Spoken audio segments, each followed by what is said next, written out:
Hello friends, ધોરણ 8 સામાજિક વિજ્ઞાન પાઠ ત્રીજો ભારતમાં રાષ્ટ્રવાદ. મિત્રો, લાસ્ટ લેક્ચરની અંદર આપણે ભારતમાં રાષ્ટ્રવાદ જન્માવવા માટે જવાબદાર પરિબળોમાં વાત કરી હતી. રાજકીય પરિબળ, આર્થિક પરિબળ, વાહન અને સંદેશા વ્યવહારનું પરિબળ, શિક્ષણ અને સાહિત્ય, વર્તમાનપત્રો, ભારતનો ભવ્ય વારસો. આ દરેક પરિબળોના પરિણામે ભારતના લોકોની અંદર રાષ્ટ્રવાદની ભાવના જન્મી, પોતાના દેશની માટે, પોતાના રાષ્ટ્રની માટે કંઈક કરી છૂટવાની, પોતાના રાષ્ટ્રની માટે તન મન ધન ન્યોછાવર કરીને માતૃભૂમિને સ્વતંત્ર કરાવવાની ભાવના છે તે લોકોમાં જન્મી હતી. આજે આપણે જોવું છે હિન્દી રાષ્ટ્રીય મહાસભા, ઇન્ડિયન નેશનલ કોંગ્રેસની સ્થાપના.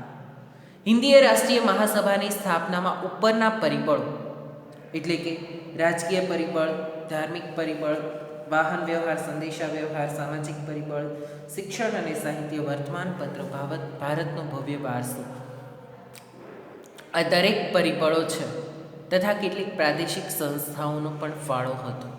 અને આ બધાએ મળી આ સંસ્થાઓએ હિન્દી રાષ્ટ્રીય મહાસભાની સ્થાપનાની ભૂમિકા તૈયાર કરી અને તેના દ્વારા સ્થાપના થઈ ઇન્ડિયન નેશનલ કોંગ્રેસ. હિન્દી રાષ્ટ્રીય મહાસભામાં અગાઉના પ્રાદેશિક સંગઠનો એટલે કે એ પહેલાંના આ બધા સંગઠનો મળીને હિન્દી રાષ્ટ્રીય મહાસભા થઈ, પરંતુ એની પહેલાં બંગાળની અંદર બ્રિટિશ ઇન્ડિયન સોસાયટી કોલકાતામાં હતી, મદ્રાસ નેટિવ સભા ચેન્નઈમાં હતી એટલે કે મદ્રાસમાં, ઇન્ડિયન એસોસિએશન કોલકાતામાં જ હતું, બોમ્બે એસોસિએશન મુંબઈમાં હતું અને સાર્વજનિક સભા પુણેમાં હતી. આ દરેક સભાઓ પણ ભારત દેશને સ્વતંત્ર કરાવવા માટેની કામગીરી છે તે કરતી હતી. અને ભારત દેશની અંદર ભારત દેશના લોકોનું જે શાસન હોય તે માટેના પ્રયાસો છે તે આ દરેક સંસ્થાઓ દ્વારા કરવામાં આવતા હતા. સર એલન ઓક્ટેવિયન હ્યુમ એટલે કે A.O. હ્યુમનું પૂરું નામ છે એલન ઓક્ટેવિયન હ્યુમ નામના નિવૃત્ત અંગ્રેજ અધિકારીને ખાતરી થઈ ચૂકી હતી કે બ્રિટિશ સામ્રાજ્ય ઉપરથી દેખાય એટલું સલામત નથી. A.O. હ્યુમને તો ભારતના લોકોની એકતા જોઈને એ બાબતની ખબર પડી ગઈ હતી કે બ્રિટિશ સામ્રાજ્ય છે તે જેટલું દેખાઈ રહ્યું છે એટલું સલામત નથી.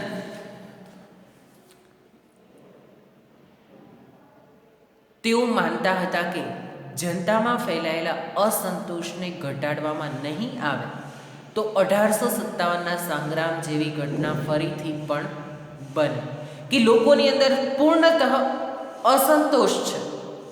અને A.O. હ્યુમને ખબર હતી કે જો આ અસંતોષ ઓછો કરવામાં નહીં આવે, જનતાની અંદર ફેલાયેલો અસંતોષ નહીં ઘટે, તો આગળનો સમય એ સમય દૂર નથી કે જે સમય ફરીવાર 1857 જેવો સ્વાતંત્ર્ય સંગ્રામ લડાશે. અને જો બીજી વાર 1857 જેવો સ્વાતંત્ર્ય સંગ્રામ થાય તો અંગ્રેજોને ભારત છોડવું જ પડે, તે બાબત પણ નિશ્ચિત છે. આ જન આક્રોશ રોકવા તેમણે બંધારણીય સંસ્થા સ્થાપવાનું વિચાર્યું.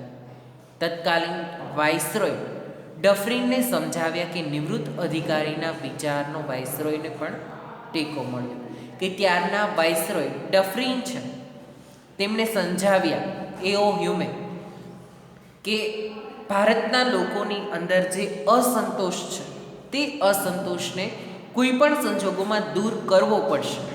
અને જો આ અસંતોષ દૂર કરવામાં ન આવે તો ભારતના લોકો છે તે ગમે ત્યારે હવે સંગ્રામ છેડી બેઠશે. ડફરીન છે તે ત્યારના તત્કાલીન વાઇસરોય હતા અને ડફરીનને નિવૃત્ત વાઇસરોય A.O. હ્યુમ છે તેમની વાતનો ડફરીને ટેકો આપ્યો. A.O. હ્યુમના પ્રયત્નોથી ડિસેમ્બર 1885માં હિન્દી રાષ્ટ્રીય મહાસભાની સ્થાપના કરવામાં આવી. મુંબઈની ગોકુળદાસ તેજપાલ સંસ્કૃત પાઠશાળામાં 28મી ડિસેમ્બર 1885ના રોજ વ્યોમેશચંદ્ર બેનર્જીના પ્રમુખ પદે તેનું પ્રથમ અધિવેશન મળ્યું. હિન્દી રાષ્ટ્રીય મહાસભાનું પ્રથમ અધિવેશન એટલે કે તેની પ્રથમ બેઠક છે તે ક્યાં બોલાવવામાં આવી હતી અને કોના અધ્યક્ષ પદે બોલાવવામાં આવેલી હતી? તો ગોકુળદાસ તેજપાળ સંસ્કૃત પાઠશાળા મુંબઈની ત્યાં તેનું પ્રથમ અધિવેશન મળેલું હતું અને વ્યોમેશચંદ્ર બેનર્જી તેના અધ્યક્ષ હતા. વ્યોમેશચંદ્ર બેનર્જીના અધ્યક્ષ પદે 1885 મુંબઈની ગોકુળદાસ તેજપાળ સંસ્કૃત પાઠશાળાની અંદર તેનું પ્રથમ અધિવેશન બોલાવવામાં આવ્યું. તેમાં ભારતના જુદા જુદા પ્રદેશમાંથી 72 પ્રતિનિધિઓએ હાજરી આપી. હિન્દી રાષ્ટ્રીય મહાસભાના કોંગ્રેસના પ્રથમ અધિવેશનની અંદર ભારતના જુદા જુદા અલગ અલગ વિસ્તારોમાંથી 72 જેટલા પ્રતિનિધિઓ છે તેઓએ ત્યાં હાજરી આપી હતી. તેમાં દાદાભાઈ નવરોજી, ગોપાલ કૃષ્ણ ગોખલે, ફિરોજ શાહ મહેતા, બદરુદ્દીન તૈયબજી, કેટી તેલંગ, દિનશા વાંછા વગેરે મુખ્ય આગેવાનો હતા. દેશની અનેક સમસ્યાઓ પર તેમાં ચર્ચા વિચારણા પણ કરવામાં આવી હતી કે વ્યોમેશચંદ્ર બેનર્જી છે તેના અધ્યક્ષ હતા અને હિન્દી રાષ્ટ્રીય મહાસભાનું પ્રથમ અધિવેશન કોંગ્રેસ દ્વારા ત્યાં છે તે બોલાવવામાં આવેલું હતું. બધા જ લોકો છે ત્યાં એકત્રિત થયા અને અનેક સમસ્યાઓ છે તેની ઉપર ચર્ચા વિચારણા છે તે કરવામાં આવી. આ ફોટોગ્રાફ મૂકવામાં આવેલો છે. પહેલો ફોટોગ્રાફ તમે વ્યોમેશચંદ્ર બેનર્જીનો જોયો. અહીં હિન્દી રાષ્ટ્રીય મહાસભા પ્રથમ અધિવેશન 1885 મુંબઈની ગોકુળદાસ તેજપાલ સંસ્કૃત મહાવિદ્યાલયની અંદર મળેલું હતું. તેની પ્રથમ બેઠક અથવા તો પ્રથમ અધિવેશન છે તેની કામગીરીનો ફોટો છે. બીજું અધિવેશન હિન્દી રાષ્ટ્રીય કોંગ્રેસનું કોલકાતામાં બોલાવવામાં આવેલું હતું અને દાદાભાઈ નવરોજી ના અધ્યક્ષપણા હેઠળ પ્રથમ અધિવેશનના અધ્યક્ષ કોણ હતા? વ્યોમેશચંદ્ર બેનર્જી. બીજા અધિવેશનના પ્રમુખ પદે છે તે દાદાભાઈ નવરોજી. 1886માં પહેલું 1885, બીજું 1886 અને ત્રીજું 1887. 1885ના પ્રથમ અધિવેશનની અંદર 72 પ્રતિનિધિઓ હતા, જ્યારે 1886ના બીજા અધિવેશનમાં 432 પ્રતિનિધિ અને 1887ના ત્રીજું અધિવેશન છે તે મદ્રાસમાં મળેલું હતું બદરુદ્દીન તૈયબજીના અધ્યક્ષપણા હેઠળ 1887માં અને 607 પ્રતિનિધિઓ છે તેમાં કોંગ્રેસના હાજર હતા. આવી રીતે હિન્દી રાષ્ટ્રીય કોંગ્રેસના 3 અધિવેશનો છે તે મળેલા હતા. કોલકાતા, મુંબઈ, કોલકાતા અને મદ્રાસ. એ રીતે પણ તમે યાદ રાખી શકો. પ્રથમ અધિવેશનના પ્રમુખ પદે હતા વ્યોમેશચંદ્ર બેનર્જી. બીજા અધિવેશનમાં દાદાભાઈ નવરોજી અને ત્રીજા અધિવેશનની અંદર બદરુદ્દીન તૈયબજી. વર્ષ તો 85, 86, 87. પહેલા અધિવેશનની અંદર 72 સભ્ય, બીજામાં 432 અને ત્રીજામાં 607. ત્યાર પછી હિન્દી રાષ્ટ્રીય કોંગ્રેસની કામગીરી. મહાસભાની પ્રથમ બેઠકની કામગીરી 1885 થી 1905. તો મહાસભાની પ્રથમ બેઠકની પ્રથમ તબક્કાની કામગીરી બંધારણીય હતી.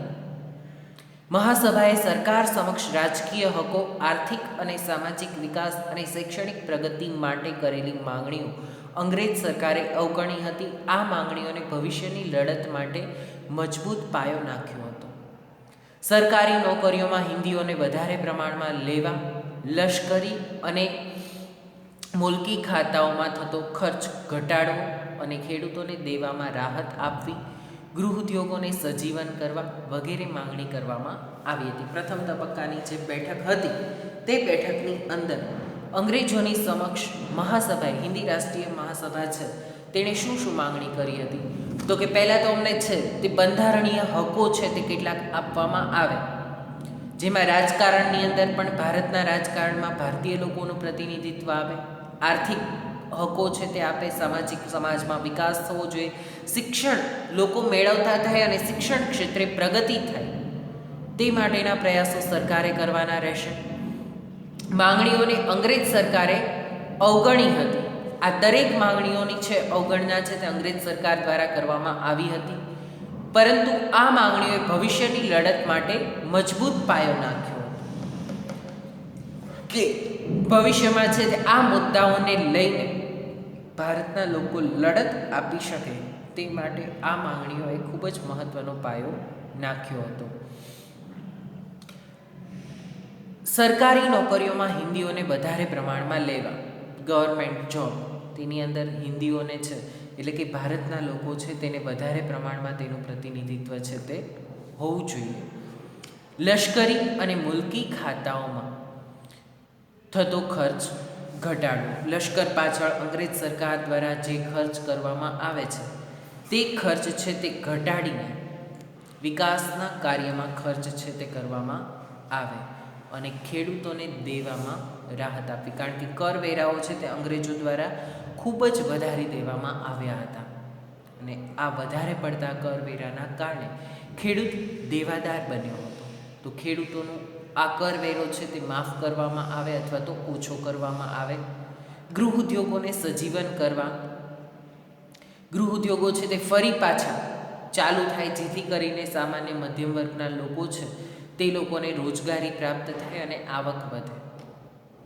મહાસભા દ્વારા કેન્દ્રીય તેમજ પ્રાંતિક ધારાગૃહોના વિસ્તાર કરીને તેમાં 50% સભ્યો ચૂંટાયેલા રાખવા તથા કારોબારીને શક્ય તેટલી હદે ધારાસભાને જવાબદાર બનાવવી જેવા ઠરાવ પણ પસાર કરવામાં આવ્યા હતા.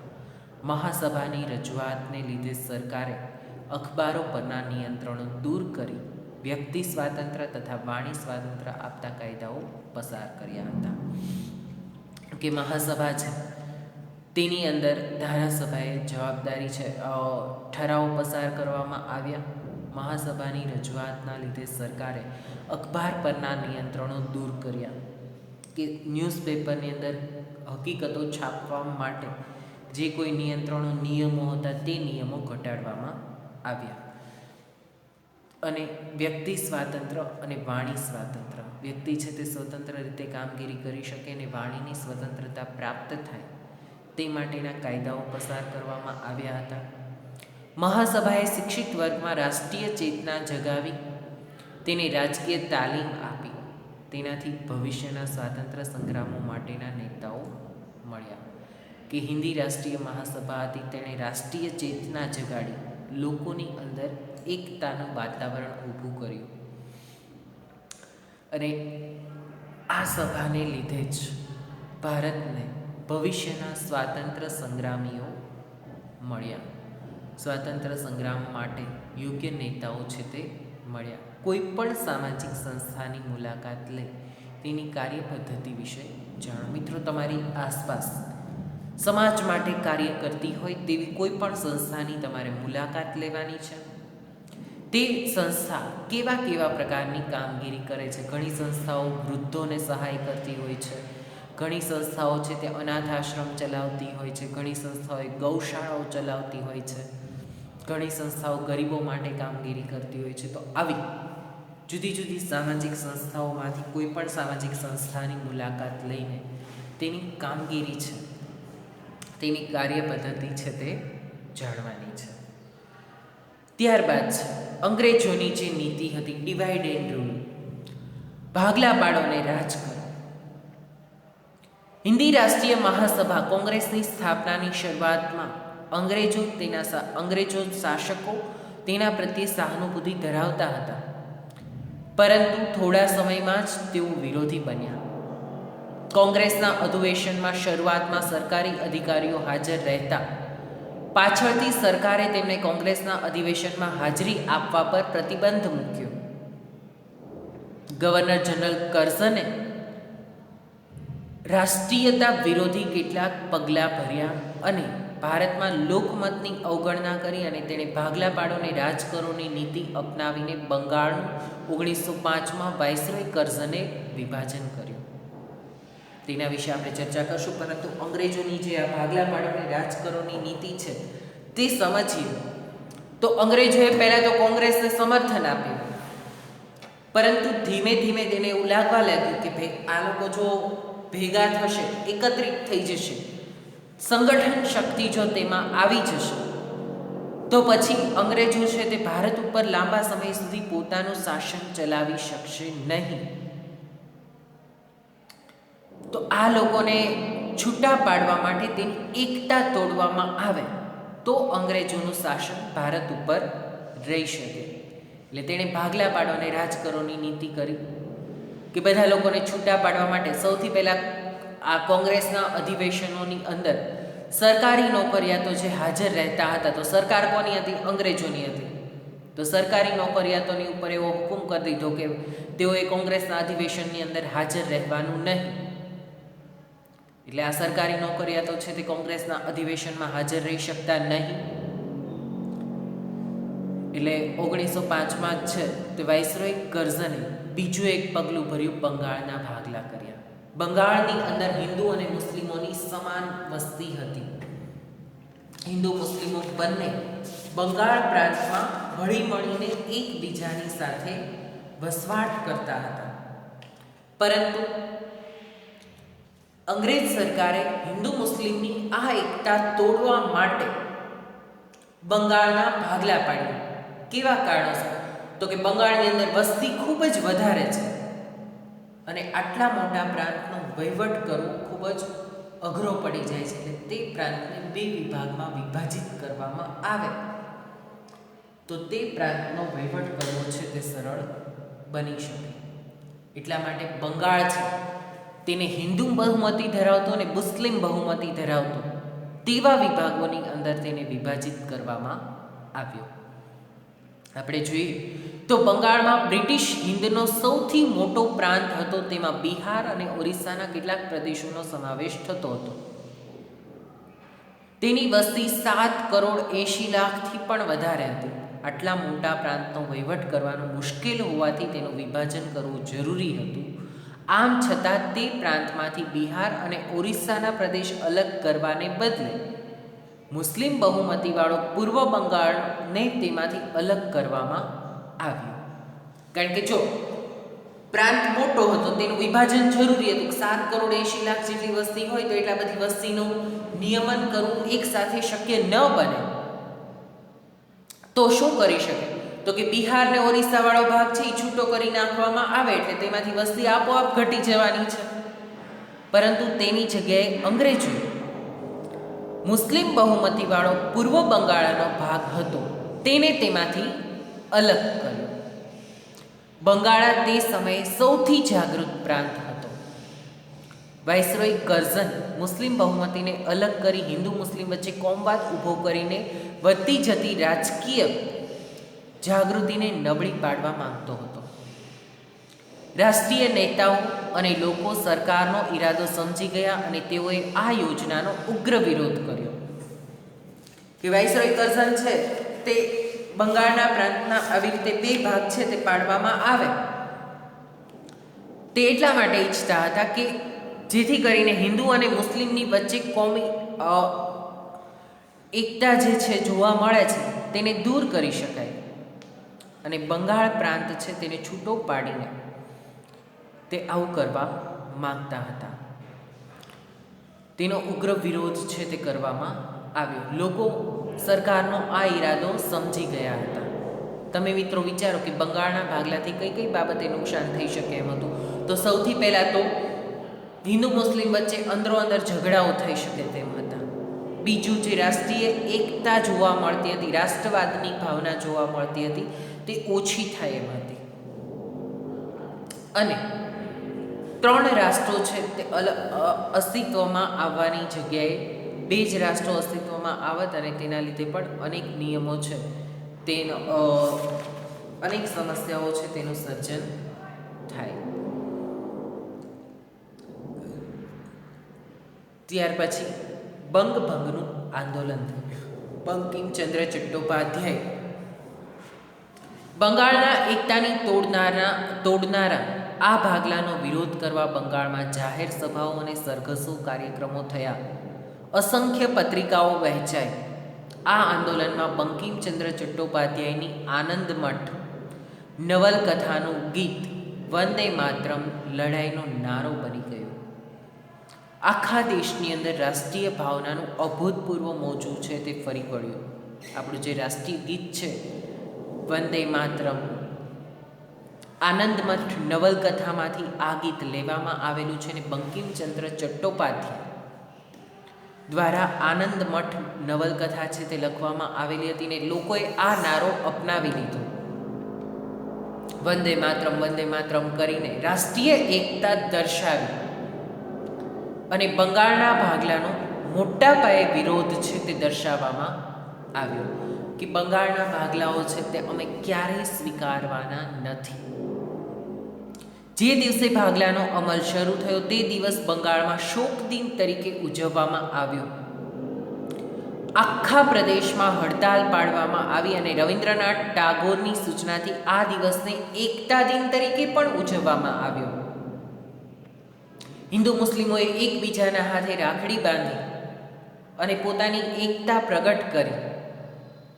રવિન્દ્રનાથ ટાગોર દ્વારા લોકોને એવું સૂચન આપવામાં આવ્યું કે આપણે શોક દિન તરીકે નહીં, સાથે સાથે જ આ દિવસને એકતા દિન તરીકે પણ ઉજવશું, જેથી કરીને અંગ્રેજોને આંખો ખુલે, તે લોકોને ખ્યાલ આવે કે ભારતના લોકો છે તેઓની ભાગલા પાડોને રાજકરોની નીતિમાં આવે એમ નથી અને ભારત દેશ છે તેને આવી રીતે અલગ નહીં કરી શકાય.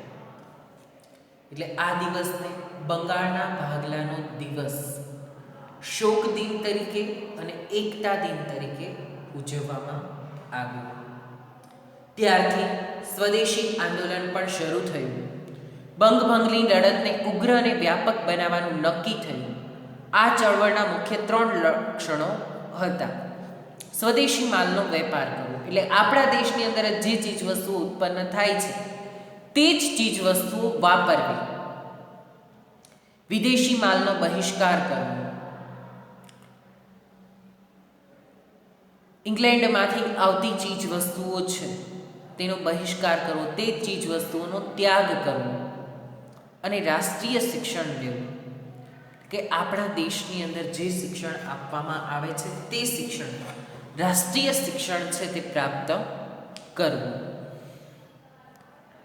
આ ઉદ્દેશ્યને હાંસલ કરવા બંગાળના લોકોએ વ્યાપક લડત ચલાવી કે આ દરેક વસ્તુ પ્રાપ્ત કરવા માટે સૌથી પહેલાં તો વિદેશી માલનો બહિષ્કાર કરી દીધો કે વિદેશી વસ્તુઓ વાપરવાની જ નહીં. અંગ્રેજો કયા હેતુથી ભારતમાં આવેલા છે? તો કે વેપાર કરવાના હેતુથી. તે લોકોનો વેપારને અંદર ખૂબ જ મોટું નુકસાન આવે તે માટે શું કરવું જોઈએ? તો કે વિદેશી માલનો બહિષ્કાર કરવો જોઈએ. તેના દ્વારા વેપારમાં જે ચીજવસ્તુઓ ભારતમાં આવે છે તે ચીજવસ્તુઓનો ઉપયોગ ન કરવો અને રાષ્ટ્રીય શિક્ષણ લેવું. દેશની અંદર દેશનું જે શિક્ષણ આપવામાં આવે છે તે શિક્ષણ પ્રાપ્ત કરવું. એક લડત સમિતિની રચના કરવામાં આવી. તેમાં સુરેન્દ્રનાથ બેનર્જી, બિપિનચંદ્ર પાલ, અરવિંદ ઘોષ જેવા કોંગ્રેસના આગળ પડતા નેતા હતા. વિદેશી કાપડ અને અન્ય ચીજવસ્તુઓનો બહિષ્કાર કરી સ્વદેશી માલ વાપરવા લોકોને આગ્રહ કરવામાં આવ્યો. લોકોને સમજાવવામાં આવ્યો કે વિદેશી ચીજવસ્તુઓ આપણે વાપરવાની જ નથી અને સ્વદેશી ચીજવસ્તુઓ છે તે ભારતના લોકો દ્વારા વાપરવામાં આવે તેવો આગ્રહ કરવામાં આવ્યો. સ્વદેશી માલના ફાયદા સમજાવવામાં આવ્યા કે આપણા દેશની વસ્તુઓ તમે જો વાપરશો તો તેના દ્વારા ભારતને જ ફાયદા થશે, ભારતનો પૈસો ભારતમાં જ રહેશે અને આપણા જ ભાઈ બંધુઓ છે તે કમાઈને આપણા દેશને સ્વતંત્ર કરાવવામાં પોતાનો ફાળો આપી શકશે.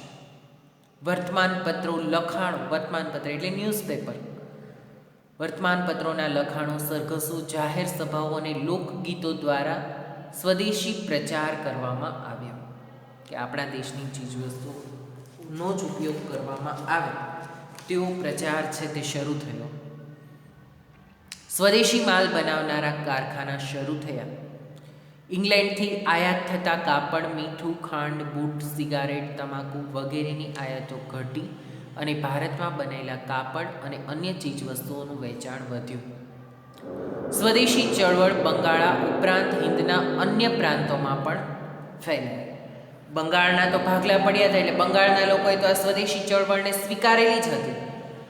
પરંતુ બંગાળની ઉપરાંત પણ ભારતના અન્ય વિસ્તારોની અંદર પણ આ સ્વદેશી ચળવળો ફેલાઈ હતી.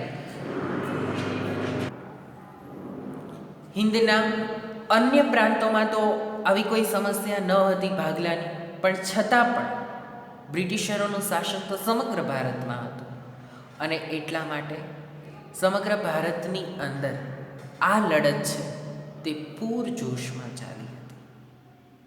આ રીતે બંગાળના ભાગલાની સાથે સાથે જ સ્વદેશી આંદોલન, સ્વદેશી એટલે આપણા દેશની ચીજ વસ્તુઓનો ઉપયોગ કરવાનું આંદોલન છે તે ખૂબ જ ઝડપથી છે તે વિકાસ પામી રહ્યું હતું. આજનો લેક્ચર અહીંયા સુધી રાખીએ છીએ. હવે પછીના લેક્ચરની અંદર આજના લેક્ચરની એક પ્રવૃત્તિ તમને આપવાની છે, જેમાં ધારો કે તમે ઈસવીસન 1905ના સમયના વિદ્યાર્થી છો અને દેશમાં સ્વદેશીની ચળવળ ચાલે છે, તો આ ચળવળમાં લોકોને જોડાવા આવાહન કરતા પોસ્ટર બનાવો. બરાબર છે? તો એમાં વિદેશી વસ્તુઓ છે તે નહીં વાપરવાની, આપણા દેશની વસ્તુઓ વાપરવામાં આવે તેવા પોસ્ટરો છે બનાવવા જોઈએ. હાલ તમારી આસપાસ જોવા મળતી ચીજ વસ્તુઓમાંથી સ્વદેશી અને વિદેશી ચીજ વસ્તુઓની યાદી બનાવો. તમે જે વસ્તુઓ યુઝ કરો છો, બરાબર છે, તે ચીજ વસ્તુઓમાંથી કેટલી ચીજ વસ્તુઓ આપણા દેશમાં બનેલી છે અને કેટલી ચીજ વસ્તુઓ વિદેશમાંથી ભારતમાં આવે છે. તમને ખાલી એટલું તો જોતા આવડે છે, હવે 8મા ધોરણના વિદ્યાર્થી છો તો, કે ભાઈ મેડ ઇન ઇન્ડિયા કઈ છે અને એ સિવાયની અન્ય ચીજ વસ્તુઓ કઈ છે, બરાબર છે, અને એની એક યાદી છે એ તમારે તૈયાર કરવાની છે. બરાબર છે? એ સિવાય હોમવર્ક છે તેની અંદર મહાસભાની પ્રથમ તબક્કાની કામગીરીનું વર્ણન કરો. એટલે અહીં આપેલી છે તે કામગીરી, મહાસભાની પ્રથમ તબક્કાની કામગીરી છે તેનું વર્ણન કરવાનું છે. અને બ્રિટિશરોની ભાગલા પાડો અને રાજ કરોની નીતિ સમજાવો. બરાબર છે? એક મુદ્દો છે તે તમારે લખવાનો છે. એક યાદી તૈયાર કરવાની છે, તેમાં તમારે ભારતની ચીજવસ્તુઓ કઈ છે અને વિદેશી ચીજવસ્તુઓ કઈ છે તેના વિશેની યાદી છે તે તૈયાર કરવાની છે. હવે પછીના લેક્ચરની અંદર આપણે રાષ્ટ્રીય શિક્ષણ વિશેની વાત છે તે કરશું અને રવિન્દ્રનાથ ઠાકુરે શાંતિ નિકેતનમાં શરૂ કરેલી વિશ્વ ભારતી વિદ્યાલયને 1951ની અંદર કેન્દ્રીય વિશ્વ ભારતી વિદ્યાલયનો દરજ્જો પ્રાપ્ત થયો, જ્યાં વિદ્યાર્થીઓને સ્વાવલંબી અને જીવન વ્યવહારના પાઠ શીખવવામાં આવે છે. તેના વિશેની ચર્ચા પણ નેક્સ્ટ લેક્ચરની અંદર કરશું. અને જહાલવાદનો ઉદય, લોકમાન્ય તિલક, લાલા લજપતરાય, બિપિનચંદ્ર પાલ અને મુસ્લિમ લીગની સ્થાપના કેવી રીતે થઈ. કારણ કે અંગ્રેજો છે તે સફળ તો થયા જ હતા, તેણે ભારત અને પાકિસ્તાનના ભાગલા છે તેનું જ પરિણામ છે ભાગલા પાડો અને રાજ કરોની નીતિ. તેના વિશેની ચર્ચા નેક્સ્ટ લેક્ચરની અંદર કરશું. આજનો લેક્ચર અહીંયા સુધી રાખીએ છીએ. Thank you.